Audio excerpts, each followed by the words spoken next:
Yes, hello everyone. Magandang hapon po sa inyo lahat. Pasensya na ako. Hello. Ay, hello. Pinapagalito. Hi, hello our friends from the press and media. Magandang hapon po sa inyo lahat. Pasensya na, na-late pala kami kasi hindi ko alam yung call time actually. So, ayun. I don't know how I feel about it. Ako naman I'm good. Sa totoo lang, medyo weird lang. Tsaka actually, di ko rin maalala kung kailan ba ako huling nag-press or ever. So, okay naman. I'm good. Okay, so JK, you said that it was a weird feeling, kind of having this concert straight to Mall of Asia. How did you mentally prepare yourself, JK, for this solo concert of yours? Patay na sa simbahan. Grabe yung river. Hello. Ayun, ako ba nakakarinig yung river? Right now, I'm just really trying to enjoy the process. Focusing on the flow of the whole show. Ayun, thank you po. Focusing on the flow of the whole show, parang ako na naginip sa reverb, sorry. And then just really focusing my energy on the things that I have control on, which is really going to be the set list and how the show is gonna be. Mas doon na muna. Feeling ko mas kakabahan ako pag mas palapit na yung concert. Feeling ko yun yung mangyayari. Bandang November 27. Bandang November 26, sisimula. Parang, shit, okay, ito na ako. Ito na yung concert. Feeling ko gano'n yung mangyayari. Yes.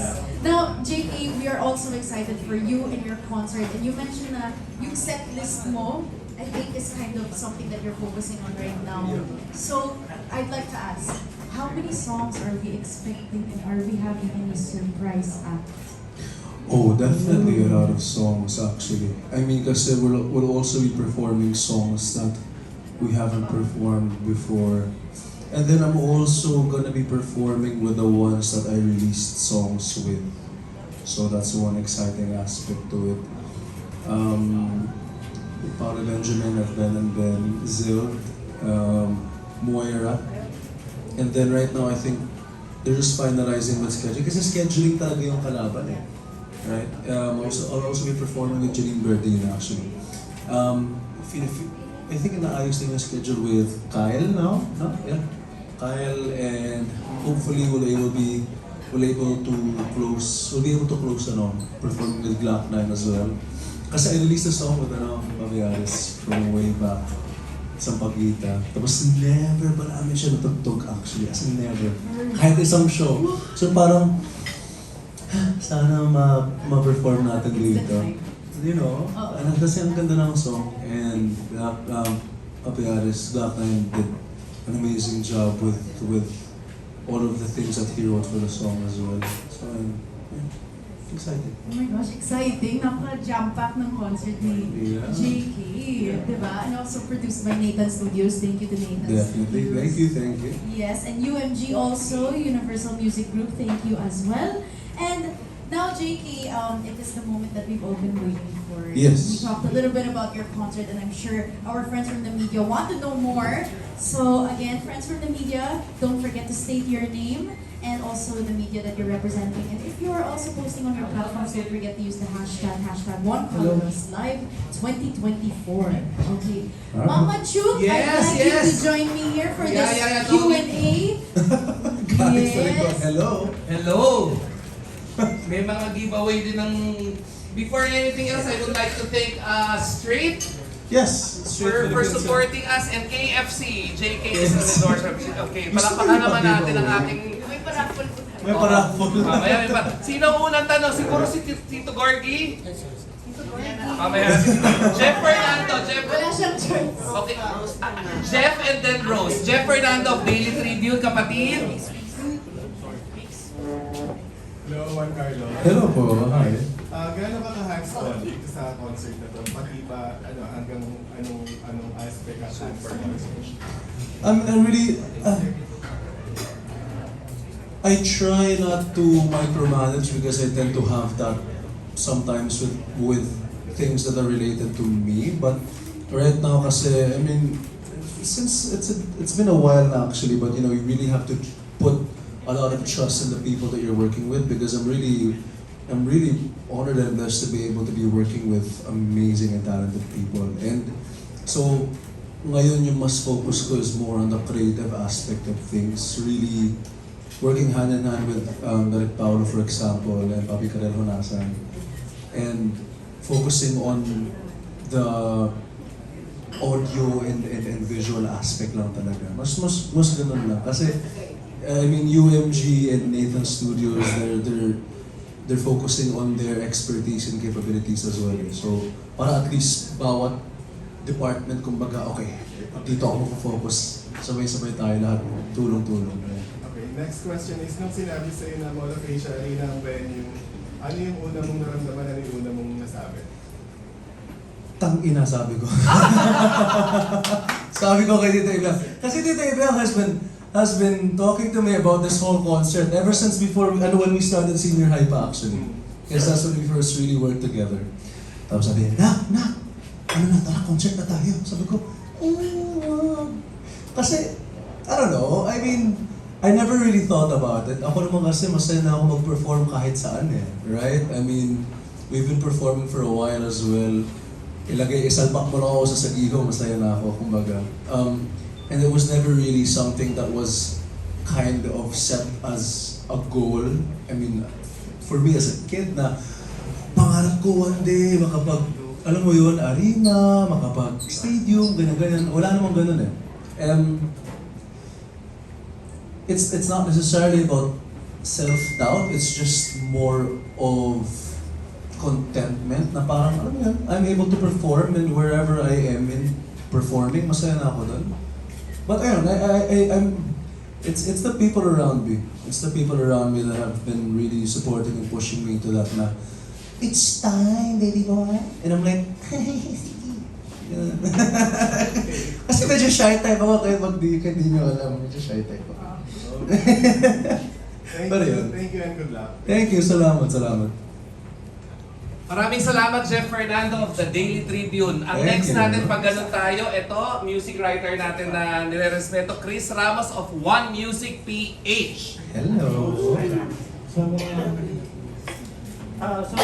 Kanina napagit mo na yung na you're looking forward to hopefully sing sa pagkita again. And you've also mentioned na you're looking forward to sing songs that you normally don't get to sing regularly.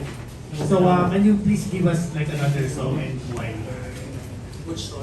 Can you please give us another song that you're looking forward to singing again and Maliban Tell us sa about it. pagitan. yeah. Maliban sa mga nag-perform ko na po. Specifically Kalawakan, actually, they have this song called Kalawakan. Oh, Kalawakan, ilang. And it's I don't know, it's a really nice song. And for some reason, di ko kasi alam bakit minsan parang di lang talaga namin tinutugtog yung mga songs. Parang, yun, yung Kalawakan. And then, especially with Janine Berdine as well, we have this song called Pansitan. Pansit, actually yung title ng song, from the Pansitan EP. Parang di niya ata pansin, tama, ang pansit sa kanyang laki. So, ganda ng song na yun actually. And, alam mo yun, parang minsan nakakalimutan ko rin na meron kami mga group songs. And, I don't know, it's just nice to be able to imagine performing those songs in a place that we have a creative control aspect in. So ayun, I'm just really excited actually. Doon sa buong idea ng pag-perform ng mga songs na either hindi pa namin natugtog before or hindi masyado tinutugtog na. Yeah. Thank you guys. Salamat. We have Miss Rose Garcia of Philippine Entertainment. Sorry, JK. Philippine Entertainment Court.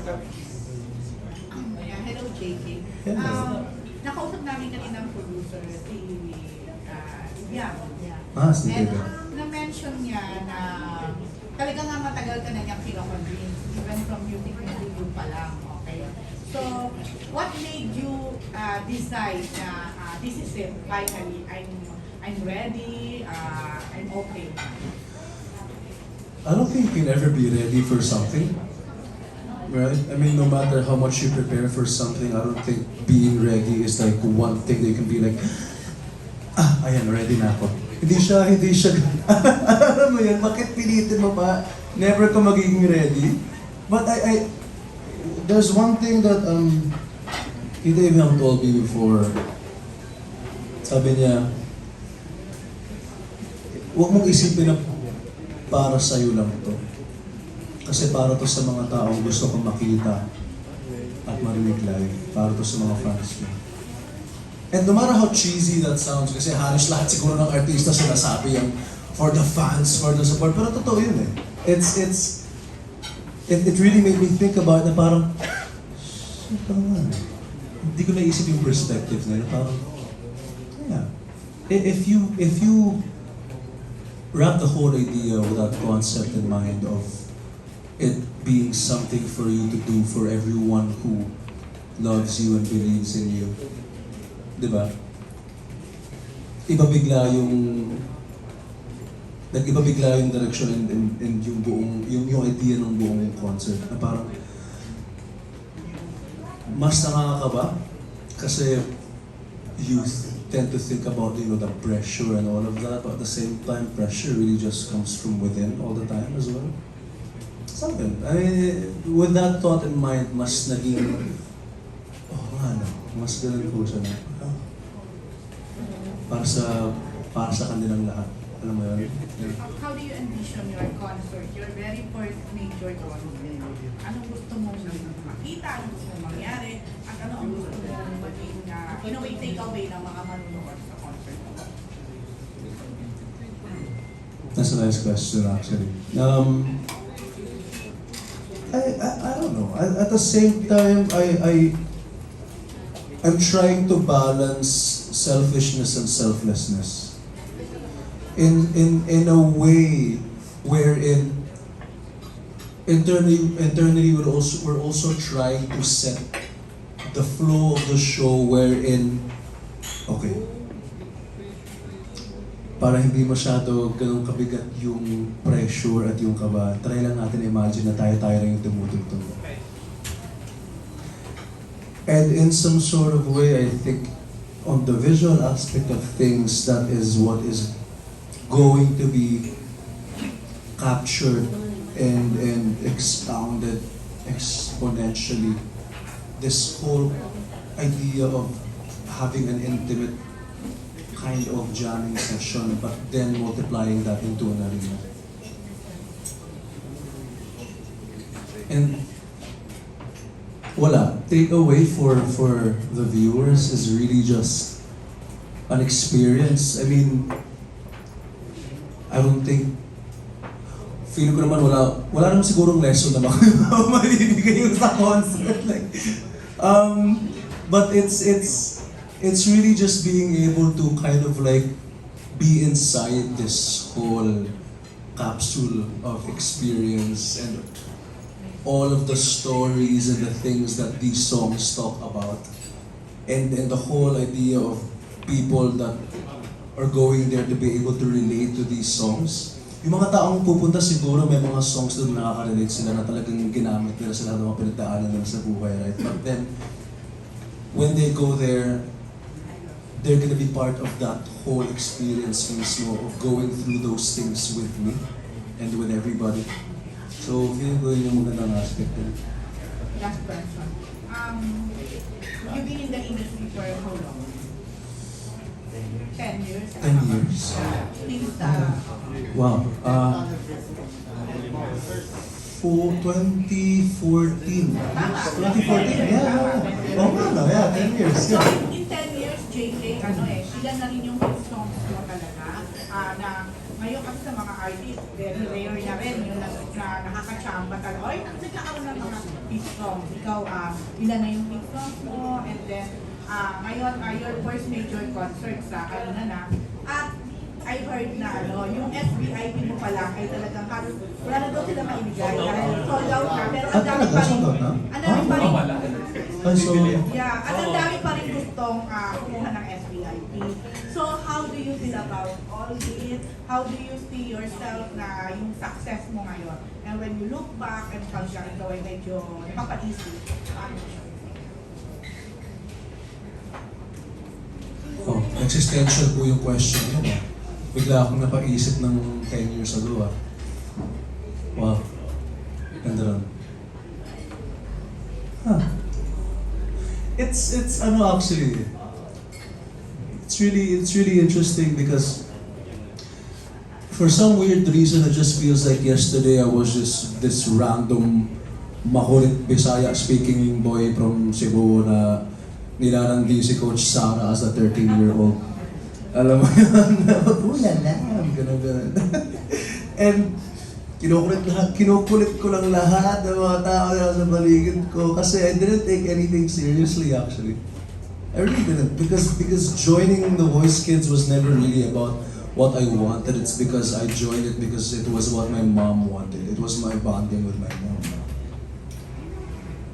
Kasi ako, I mean, hindi ko naman pinangarap to as a kid. You know how in school, the teacher would ask, di ba, the students, oh, what do you be when you grow up? Tapos yung mga students, gusto ko po maging astronaut. Tapos yung isang student, gusto ko po maging corrupt na politician. Like for example, tapos, kasi iba pangarap din talaga yun.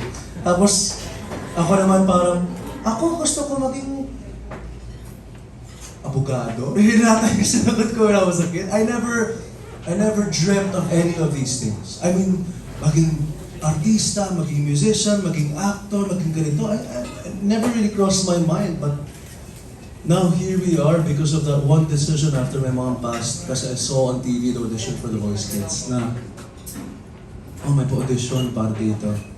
Tapos nasa week pa nanay ko na, naalala ko yun. Napaka-vivid memory para sa akin on November 22, 2013. Just a few weeks after Yolanda, 5 days after my mom passed. She passed away November 17, around 3 p.m. I was there. And 5 days after that, she was still in the wake, and then I was just grieving or processing everything. As a 13-year-old boy, and then, mga bandang hapon nakita ko sa TV, may audition sa The Voice Kids. Tapos naisip ko lang, for some reason, ito yung gusto ni Mama. Kasi yun yung bonding namin. Doon kami nagkakasama. Kasi sinasamahan niya ako sa mga auditions. Tapos ayun, yun lang. Not sure if that answered the question actually. And medyo nag-look back lang ako actually. And it's really beautiful. I've been through a lot as a person.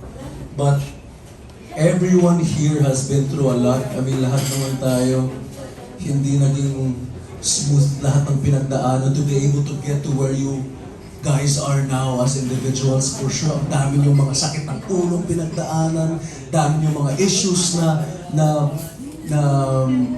ginawa ng solusyon, mga problemang inayos. And to be able to just reflect on all of those things that we've gone through and be able to get to be in this moment to where we are now, napakagandang bagay lang nun. And then I'm just really lucky and blessed to be able to be surrounded by these people who really believe in me. Dun, yun naman. Napaka-existential ng question na yun. Tuyo ko na. Napaisip ako ng malalim dun, ang aga-aga pa ng araw. Teka lang. Pero yun, yeah. Okay, thank you, JK. Salamat, Rose. Salamat. JK, ang next magtatanong, kapatid natin si June Lalin, editor ng Abante. Hello po. June! Hi, good afternoon. Kanina kasi binanggit niya si Ibian, si Sylvia, your producer. Actually, Sylvia mentioned na yung kanina, sinasabi ni Rose na noon ka pa kinukuha ni Sylvia, but lately ka na nag-yes. Pero yun nga, ang sinasabi ni Sylvia, ang kinatuwa niya sa'yo, nung sinabi mong ready ka na, sinabi mo na dapat siya yung mag-produce kasi nga noon pa may offer siya. Pinaglaban mo lang talaga. Talagang nilinaw mo na dapat si Sylvia. I mean, it was a no-brainer kind of situation po kasi. Kasi I mean, it's, we really have that opportunity that we're grateful for that opportunity kasi it's not just Tita Ibiang, but also a lot of different promoters and producers want to be able to work with us.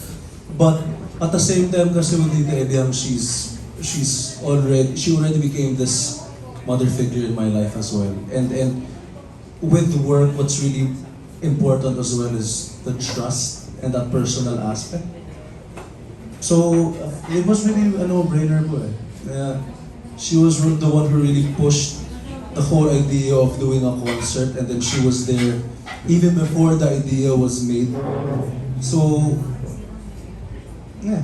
And wala kami ibang maisip kung hindi si DTV yan. Kasi siya talaga yung, dong, sige na. Yun.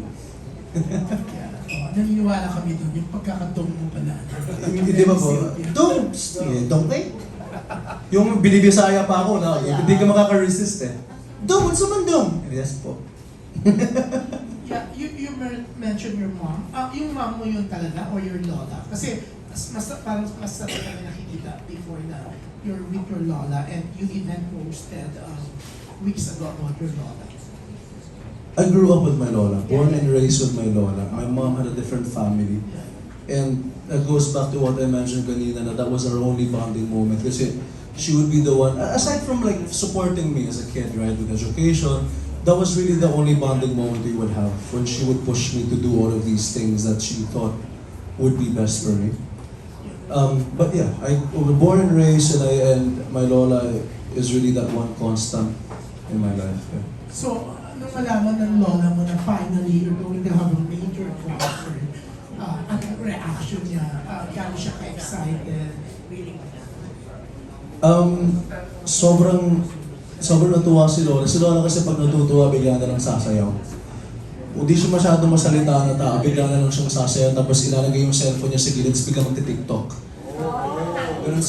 Actually, dapat mo si Lola talaga mag-concert eh. Sinabi ko na yung detail yan. So, may special participation ba siya? Magsasayaw? Baka, actually, kailangan ko na pag-maintingan kasi medyo mataas yung rate ni Lola kasi. Medyo mahal po si Lola. Hindi po namin afford. So, but kidding aside, she was really happy with when she found out. And then she started doing her TikTok dance, and then after that, biglang nanghingi ng maraming tickets kasi marami siyang gustong bigyan. Sabi ko, sino mga gusto mong bigyan lang? Yung mga fans. Wala na ba she's in fans? Yeah. Kasi Ever she's since. always with you, no? Kahit naman sa EBS natin, maliit ka pa, nakikita namin siya, palagi mo siya kasama. Yes. And then she's always there, especially online. Siya lagi nakikipag-usap sa mga supporters. Kasi halos araw-araw po yun. Every day, she's the one talking to all of them. And kaya ang cute ni Lola kasi nanghihingi ng tickets. Tapos sabi ko, sige na, tignan natin. For sure we'll be able to also give on Lola's request. Okay. Sorry, ADHD. But yeah, yun naman. Yeah. Masaya si Lola, super saya niya. Yeah, eto na. Nung lumabas na finally umuong ka, mag-concert ka, ang dami natuwa, ang dami masaya for you. Kasi although ang dami mo nang hits, tumatangi ka talaga, di ba? Pero yan, ang daming masaya for you kasi you're one of the nicest, even to us, di ba? Pag nakikita ka namin, sobrang sobrang accommodating ka sa press, grabe yung PR mo, di ba? Si Biggs, always happy kasi super kiss ka daw. Sabi niya na-appreciate at saka medyo mamasa-masa pag nag-kiss ka. Siyempre, ganun po, passionate po yung tawag doon. The first time I met you, naloka ako after interview ko sa'yo sa H&M event, mag-kiss ka. In order to get love, you gotta give love as well. It's a simple Facebook post. In fairness to you nga, ang bait mo. Kasi marami they really love their social media accounts. Parang kontento na sila when they're posting. Pero ikaw, you're really, marunong ka mag-appreciate pag ini-interview, sinusulat ka ng press, di ba? Sino po ba yung mga hindi mabait? Hindi marami. Nako! Gusto ko ng names. Gusto ko makita. Ay, kunin ko number niyo mamaya. Tapos, Chika-chika po tayo. Mahirap na kung madadami ako sa demand. Hindi, pero yun nga, we're really happy for you. Ako, I'm not that close to you, pero every time you're really nice, marunong ka mag-appreciate. So, yun nga, ano masasabi mo na ang dami? Ayan, Gorgie, ito na yung tanong. Okay? Maraming masaya na you're doing this concert. Marami talagang handa kang supportahan at tickets. And maraming hindi lang katulad ng lola mo na mamili, bibili. Thank you. I mean, I really appreciate that. I mean, I think it's normal for us as people to also spend a lot of our energy focusing on the negative things. But we have that choice of redirecting our focus instead to the positive side of and the beautiful side of things. And instead of focusing on the ones who don't believe and the ones who don't love and the ones who don't care, focus on the opposite side. Right? And ako, I really appreciate it kasi yung naalala ko po before. I mean, there's a whole, outside of this, there's a whole online and public image or persona that is separate from what we do now. And I mean, all of those things are kind of out of my control as an individual as well. But ayun nga, one thing that I definitely remember before, I was shooting this teleserye. A Love to Last. Ayun. I was shooting A Love to Last, and then isa sa mga nakausap ko doon, si Papi Ed. It's just mga crew ng A Love to Last. And sila yung mga, alam mo yun, 3 hours before set up, andun na sila. Tapos kung ilang oras after, andun pa rin sila para mag-pack up. And isa sa mga sinabi niya, nagkwentuhan lang kami habang naghihintay between the scenes. Tapos sabi niya na, alam mo, kasi parang si Papi Ed, ano siya eh, 55 or something that time. Alam mo, tagal ko na nagtatrabaho sa industry nito, 30 years, sabi niya. Lahat ng mga artista, dadaan lang. Hindi man kami andito or hindi man kami ganyan, kami andito lang lagi. At lahat ng mga tao sa industriya na aalala bawat interaction at bawat galaw at lahat ng mga sasabihin mo sa kanila. At yung mga bagay na matatandaan ng lahat. So, sobrang nag-click sa akin yun. I was like, 16, 17 that time. Sabi ko, baka interesting yun. It's the little things, it's the little acts of kindness that you do, that you can do for free without anything in return, and then that will be the one that will really stick to people. You know? So ang ganda ng concept na yun. And I've been really trying to plant that seed ever since. I mean, at least on a personal level. And ako, I really appreciate all the love and support. Maraming salamat. I mean, even you guys for coming here, I really appreciate it. Maraming salamat. Kahit na maulan, at kahit na ang late-late ko na pala dumating. Hindi, ako may kasalanan, hindi kita tinext na one. Sorry naman. Walang kasalanan si JP. Chikash ko rin sa mga. Pero yun, thank you. Very well said, very touching. May pinapatanong si Chicks, totoo ba yung Gcash? Kasi bigay ko din yung Yes, totoo po. Wala akong declared amount sa atin na lang po. Ang pinabibigay niya kasi sa akin yung number niya, o sa kanya na lang. Kaya ito, pinapahabol yung role sa kalimutan niya. Si Coach Sarah daw ba mag-guest dito? I don't think so. Kasi as much as possible po, I told everybody as well na I would love to be performing with somebody that I put out something with, that we release songs with. But at the same time, my doors are not closed naman with the whole idea. Pero mas maganda lang siguro yung takbo ng show that way. Kasi at least parang as artist to artist, meron tayong something na tayo gumawa. So I mean, collaborating with Coach Sarah and another topic and all of the mentors that I've worked with in the Voice Kids is something, it's actually a dream of mine. So, we'll see. Kasi alam mo yun, may mga usap-usap here and there. But yeah, for now we're really focusing on the ones that we've already worked with, and then we have that artistic relationship with, i.e. releasing a song with. Yan, thank you. Abangan natin, June. Oo nga, nakakaloka itong mga to. Ang dami pinapatanong. Oo nga. Kayo na magtanong, no? Grabe Ano, naman. we will announce the guests soon. In-announce ko na, sorry. Okay lang. Todo ang suporta sa atin ng Abante. Ito naman magtatanong ang editor ng Abante tonight naman, si Roldan Castro. Roldan! Hello po. Hello. Ang first question ko, si Bang po mag-guest. Since nabanggit si Sarah, actually si Bang. I don't think so kasi actually before the whole idea we also talked to the handlers of the managements and they're also so busy doing their own commitments. Yes. And ayun nga, it goes back to resident po na at the same time, it makes more sense to be performing with somebody that, for example, I released a song with. Pero, sabi ko rin na I messaged them personally and then they wanna watch the concert and they wanna support on that aspect. So, ayun. I really wanna perform, I actually really wanna release something with them first before the whole idea of performing with them. Kasi I've already performed with them, right? Go way back pa.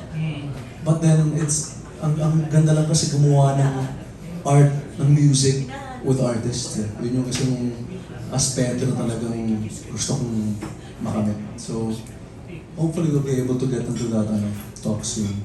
Okay, tapos napansin ko, yung mga Carlos na spelling, small J, small K, yan ba gagamitin mo na or sa concert lang yan?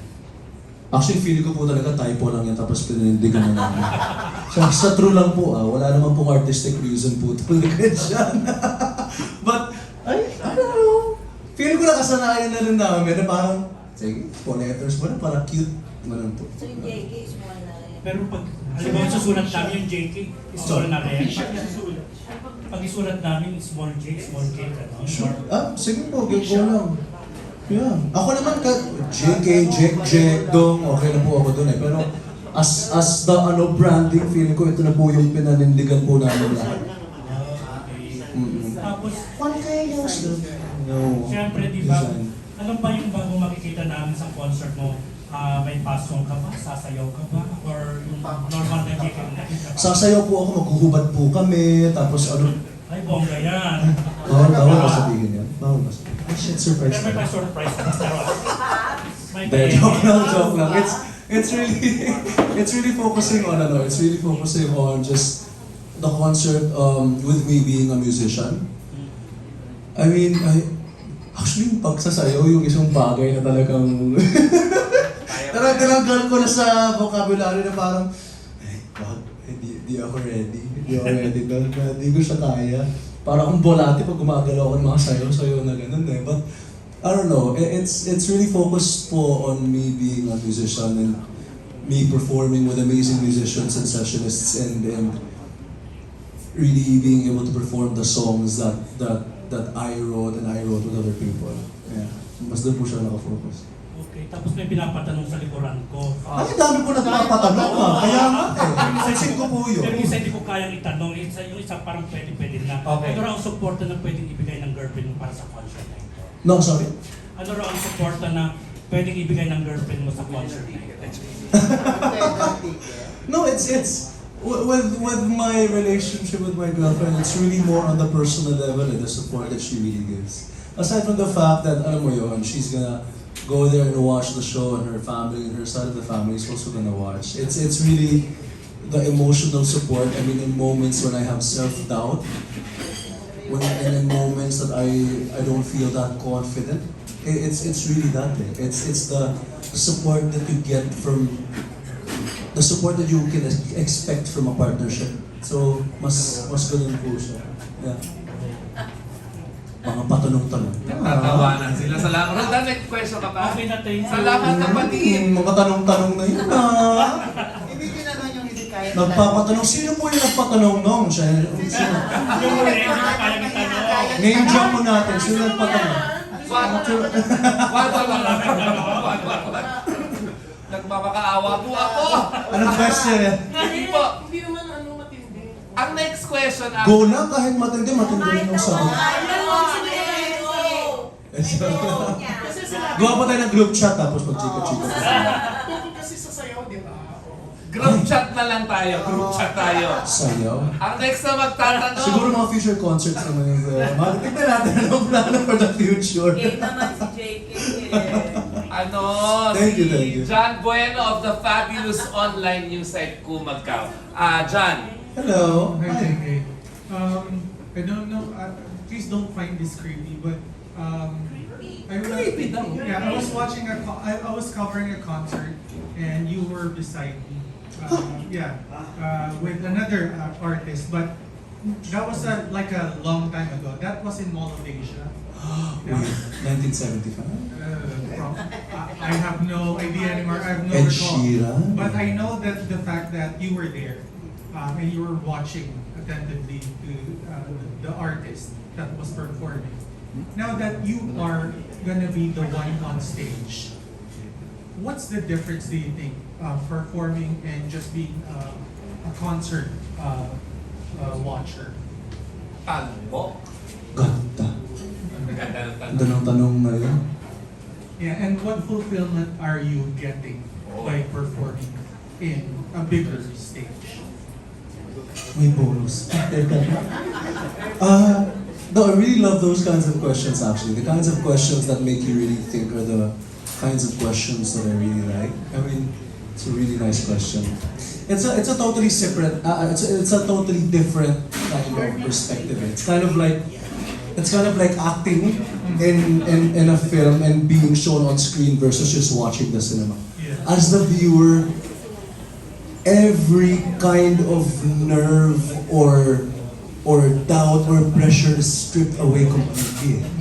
Because you're not going there with any kind of expectation from your peers and the other audience members. You're just there as you to enjoy something and watch, and that's it. Right? I mean, di naman tayo pupunta ng concert tapos parang manonood ako ng concert, kinakabahan ako kasi right? Like, walang ganun. You don't have that same pressure when you go to the cinema and watch a movie. And so it's a super different and super opposite kind of the spectrum when you think about it. And one beautiful aspect that I can say about it actually is I think in order for us to be able to produce, we also have to consume. Right? And being able to like listen to music makes me able to write music. Being able to watch shows and performance, I think also subconsciously helped me in being able to be the one to do the show and the one to perform. Because in every little aspect that we go through in life, we always try to pick the flowers along the path that we walk on. Na parang, ganda nito. Ganda niyan. Gusto ko yan. Ganda nito. Lagay ko to sa anak ko. Diba? And I feel like yun po yung ano doon, yun po yung nakatulong for me naman this time as a performer, because I have all of these experiences and memories and learnings from all of these amazing artists that I've watched perform. Not just international artists, also local artists, right? And in order for you to inspire, you also have to be inspired. And I'm lucky in that way because I'm really inspired. Fulfillment naman, it's really being able to, it's a certain topic that's been talked about as well. But it's fulfillment is being able to try and put myself in that situation of the audience naman. Na kung ako yung manonood sa sarili ko, ma-enjoy ko ba yung show ko? Ano yung matututunan ko sa sarili kong show? Ano naman yung mga bagay-bagay na pwede kong i-pick para dalhin pa uwi? Pag ako yung audience dun sa sarili kong show.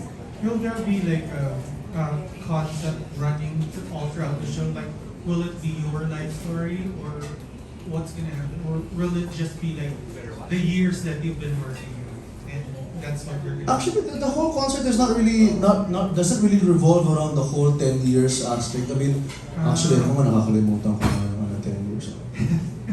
Grabe. 10 years. Kaya nga, no? Tagal na rin. Yeah, no, it doesn't really revolve around 10 years. It really just revolves around the songs that I've made all throughout those years. And kung life story naman, siguro tayo na gumawa tayo ng MMK remake, no? Kasi nandun yung life story natin before. Lahat ba napanood na ang Lolo and the Kids? Lolo and the Kids. Sino ang hindi naiyak doon? Bato. Ay, naiyak mo kayo? Oo. Thank you. Napaka-quickie project na, pero super proud. But, ayun na, sorry, going back to the ADHD. Going back to the whole idea of it, it's really trying to build this roller coaster ride, and the rail uses the songs that we've created throughout the years as the foundation of that. Yun lang talaga siya. Alright. Drama ng mga songs. That'll be all for me. Thank you, John Bueno. Thank you. Pagka- Julian Mauricio, alive and well from Pulp Magazine. We love you, Julian. You have a question? Come. From Pulp Magazine, Julian Mauricio has a question. I'll go to you. All the way back. Come. How are you? What's up, man? It's been a long time. 10 years. How are you? Sige. I'm glad to see you. Earlier you mentioned the names of people who might possibly appear on stage with you during the show. What about a certain beauty queen / musician? Has there been talk? No, not as well. Kasi with the question that was asked as well earlier, really focusing on performing with the ones that we put out songs with. Yeah. And mas maganda na kasi yung atake that way.